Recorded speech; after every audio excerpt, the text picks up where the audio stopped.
টয়লেটে ভুলেও মোবাইল নিয়ে যাবেন না, তাহলে কিন্তু আপনার মহাবিপদ হবে। শুধু দুনিয়াতে নয়, আখেরাতেও হবে। টয়লেটে ভুলেও মোবাইল নিয়ে প্রবেশ করবেন না। আপনারা অনেকেই বর্তমান সময় ফ্যাশন, মাশাআল্লাহ, মানে মোবাইলকে স্ত্রীর চাইতেও বেশি প্রাধান্য দিচ্ছেন, ঠিক কিনা? বিশেষ করে ইয়াং জেনারেশন, প্রয়োজনে জীবন দিয়ে ফেলবো কিন্তু মোবাইল লাগবে আমার, আছে না নাই? সমাজে প্রবলেমটা কিন্তু আছে। মোবাইল বর্তমান সময় খুবই প্রয়োজনীয়। It's the most important part your life, it's the most important device. আপনি ইউটিলাইজ করবেন, নো প্রবলেম, এটা নিয়ে I have no objection about this matter. But objection হচ্ছে এই মোবাইল ইউজ করার ক্ষেত্রে, কখন, কোথায়, কিভাবে আমরা ইউজ করব। বর্তমান সময় যুব সমাজ নষ্ট হচ্ছে একটা বড় জায়গায়, সেটা হচ্ছে মোবাইল ব্যবহারে, ঠিক কিনা? কথা তিক্ত বাট কথা বাস্তব। এখানে ইয়াং তোমরা কি যারা আছো যে মুচকি মুচকি হাসতেছে, হাসলে কাজ হবে না। এই মোবাইল তোমাকে ধীরে ধীরে জাহান্নাম পর্যন্ত কি নিয়ে যাচ্ছে। আলহামদুলিল্লাহ, অনেক ভাইয়েরা আছে যারা মোবাইল ভালো কাজে ব্যবহার করে, মাশাআল্লাহ। এই যে আমি কথা বলি, আমার কথাগুলো তারা শেয়ার করে দেয়।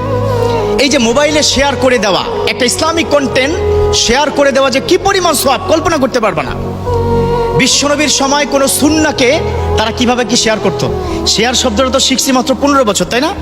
আরও কম, 10 বছরও হয়নি। শেয়ার, ভিডিও শেয়ার করা, হ্যাঁ, কন্টেন্ট শেয়ার করা। কিন্তু 1500 বছর পূর্বে বিশ্বনবীর সময় কিন্তু শেয়ার সিস্টেম ছিল। একজন সাহাবা যখনই শুনেছে বিশ্বনবী কোনো একটা আমল দিয়েছে, সাথে সাথে অন্য সাহাবার কাছে শেয়ার করতেন, ঠিক কিনা? হাদিসে আছে না? আর এখন তোমরা, আমি যেটা অনুরোধ করব, মাঝে মধ্যে এই কথা কি বলে থাকি যে কোনো ভালো একটা ইসলামিক কথা তোমার যদি পছন্দ হয়, সাথে সাথে শেয়ার করবা। কি কারণে? একটা মৌলিক কারণ, তোমার একটা শেয়ারের কারণে যদি 500 লোক ওই আমলটা করে, সমপরিমাণ আমল তোমার আমল নামে আল্লাহ পাক দিয়ে দেবে, সুবহানাল্লাহ। অতএব শেয়ার করবা। তো মোবাইল ভালো কাজেও ব্যবহার করা যায়। অনেক বন্ধুরা আছে যারা মোবাইলে প্রত্যেকদিন সকালবেলা কোরআন তেলাওয়াত শুনে। অনেকে আমাকে ফোনে বলে, হুজুর যদি কোরআন তেলাওয়াত দেখে পড়ি কি মোবাইলে সওয়াব হবে কিনা? আমি বলি 100% সওয়াব হবে। মোবাইল দেখে যদি আপনি কোরআন তেলাওয়াত করেন 100% সওয়াব হবে। আপনারা শুনলে অবাক হবেন, পৃথিবীর একমাত্র গ্রন্থ যে গ্রন্থের দিকে তাকিয়ে থাকলেও সওয়াব, এই গ্রন্থের কথা শুনলেও সওয়াব, এই গ্রন্থর কথা পড়লেও সওয়াব। এমন একটা গ্রন্থ আল্লাহ পাক আমাদেরকে দান করেছেন, যালিকাল কিতাবু লা রাইবা ফিহি হুদাল লিল মুত্তাকিন। তো প্রিয় বন্ধুরা, যেটা বলছিলাম, মোবাইল ভালো কাজে ইউজ করব, ঠিক আছে। অনেকে মোবাইলের স্ক্রিনে আল্লাহু মুহাম্মদ, মক্কা মদিনার ওয়ালপেপার কি দিয়ে থাকে। তো আমার যে আজকের বিষয়টা হচ্ছে, যখনই তোমরা ওয়াশরুমে যাবে, ওই মোবাইল নিয়ে যদি প্রবেশ করো, কি কি সমস্যা হতে পারে। 1 নম্বর, মোবাইলের মধ্যে ওয়ালপেপার, সেখানে আল্লাহু মুহাম্মদ মক্কা মদিনার ছবি যদি থাকে, এটা অপবিত্র একটা জায়গায় প্রবেশ করলে তোমার মারাত্মক লেভেলের কি গুনাহ হবে, বেয়াদবি হবে। কাবাগরের সাথে বেয়াদবি হচ্ছে, আল্লাহর সাথে বেয়াদবি হচ্ছে, আমি নবী মুহাম্মদ সাল্লাল্লাহু আলাইহি ওয়াসাল্লামের সাথে বেয়াদবি হচ্ছে। সো এটা করা যাবে না। 2 নম্বর, আমরা মাশাআল্লাহ অনেকে মোবাইলে রিংটোন দেই না? সূরা রিংটোন দেই কিনা? দেই না? সূরা আমরা কি রিংটোন দেই? তুমি ধরো টয়লেটে ঢুকলা, টয়লেটের কাজ তুমি করছো, হঠাৎ করে তোমার ফোন মানে কি বেজে আসলো, ইয়াসিন ওয়াল কুরআনিল হাকিম ইন্নাকা লামিনাল মুরসালিন আলা সিরাতিম মুস্তাকিম। কোথায় হলো? টয়লেটের মধ্যে হলো না? টয়লেটের মধ্যে সূরা যদি তেলাওয়াত করা হয়, তোমার প্রতি আল্লাহর গজব পড়ে যাবে। একটা পবিত্র অপবিত্র জায়গায় সবচেয়ে পবিত্র বিষয়টা হচ্ছে। So be careful, listen to me, young generation, তোমাদেরকে বলছে, এই ছেলে তোমরা কি কথা বলো কেন? একটু মনোযোগ দিয়ে শোনো।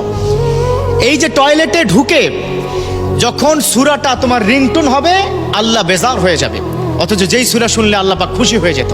খেয়াল করেছো? আচ্ছা, 3 নম্বর, তুমি টয়লেটে ঢুকলা, ফোন আসলো, এত জরুরি ফোন, না ধরে আর পারতেছো না, ওই পাশ থেকে তোমাকে আসসালামু আলাইকুম, তুমি এখান থেকে বললা ওয়ালাইকুম আসসালাম, ওখান থেকে বললা আপনি কেমন আছেন, তুমি বললা আলহামদুলিল্লাহ ভালো আছে, আল্লাহর রহমতে খুব ভালো। তো এই যে আলহামদুলিল্লাহ সালাম আদান প্রদান টয়লেটে, এটা কি জায়েজ আছে? জায়েজ আছে? বলুন, জায়েজ নেই। সো এই যে কাজগুলো আপনি করছেন খুবই ভালো, সালামের উত্তর দেওয়া ওয়াজিব। আলহামদুলিল্লাহ পড়লে গোটা বিশ্বের সব জায়গায় সওয়াবে পরিণত হয়ে যায়, এত ভালো কাজ। সূরার রিংটোন সওয়াব হবে আপনার। হ্যাঁ, ওয়ালপেপার আছে, আল্লাহর কথা বারবার ওয়ালপেপারের মধ্যে আপনি দেখছেন, ও ইয়াং বন্ধুরা, সওয়াব হবে। কিন্তু টয়লেটে ঢুকে এগুলো করা যাবে না। কারণ টয়লেটে ঢুকার পূর্বে বিশ্বনবী একটা দোয়া শিখিয়েছেন। দোয়া কি পারেন? পারো তোমরা? মাশাআল্লাহ, অনেকে পারে। আল্লাহুম্মা ইন্নী আউযু বিকা মিনাল খুবুসি ওয়াল খাবায়েস। টয়লেটের মধ্যে ঢুকবে, সেখানে বদজিন্নাত যা আছে শয়তান থেকে আল্লাহ হেফাজত রাখবেন, সেজন্য দোয়াটা পড়া।